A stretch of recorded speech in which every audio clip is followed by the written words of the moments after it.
കുറച്ചുനാൾ മുന്നേ എടുത്തു വെച്ചൊരു വീഡിയോ ആയിരുന്നു കേട്ടോ.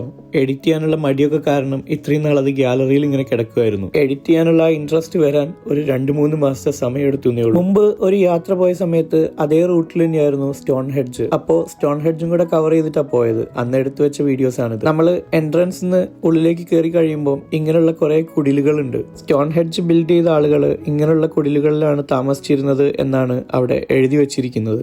നമ്മളിപ്പോൾ സ്റ്റോൺ ഹെഡ്ജിലേക്കുള്ള വഴിയിലാണുള്ളത്. ഒരു 34 പൗണ്ടിന് ടിക്കറ്റ് എടുക്കുകയാണെങ്കിൽ ബസ്സിൽ ഡയറക്റ്റ് അവിടെ നിന്ന് ഇറങ്ങാവുന്നേ ഉള്ളൂ. ടിക്കറ്റ് എടുക്കാത്തവർ ഇതേപോലെ 2 കിലോമീറ്റേഴ്സ് നടന്നു കഴിഞ്ഞാൽ അവിടെ എത്താവുന്നത്. ഈ ആടുകളെയൊക്കെ കണ്ടുകൊണ്ട് 2 കിലോമീറ്റർ പൊരി വെയിലത്തിലൂടെയുള്ള നടത്തം അത്ര സുഗമൊന്നുമല്ല. നടന്ന് അവസാനം നമ്മളിവിടെ എത്തി. പണ്ട് മുതൽ ചിത്രങ്ങളിലും നോട്ട്ബുക്കിന്റെ കവർ പേജിലൊക്കെ കണ്ടിട്ടുള്ള സ്റ്റോൺ ഹെഡ്. സത്യസന്ധമായിട്ടുള്ള അഭിപ്രായം പറയുകയാണെങ്കിൽ ഹിസ്റ്ററിയും ഇങ്ങനെയുള്ള സ്പോട്ടുകളൊക്കെ ഇഷ്ടപ്പെടുന്ന ഒരാളാണെങ്കിൽ മാത്രം നിങ്ങളിവിടെ വിസിറ്റ് ചെയ്താൽ മതി. അല്ലാതെ അങ്ങനെ കണ്ട് ആസ്വദിക്കാൻ പറ്റിയ കാഴ്ചകളോ ആക്ടിവിറ്റീസോ ഒന്നും തന്നെ ഇവിടെ ഇല്ല. പിന്നെ ഞാൻ സ്റ്റോൺ ഹെഡ്ജ് പോയിട്ടുണ്ട് എന്ന് പറഞ്ഞ് പോയ സ്ഥലങ്ങളുടെ ലിസ്റ്റിലേക്ക് ആഡ് ചെയ്യാനാണെങ്കിൽ ഓക്കെ.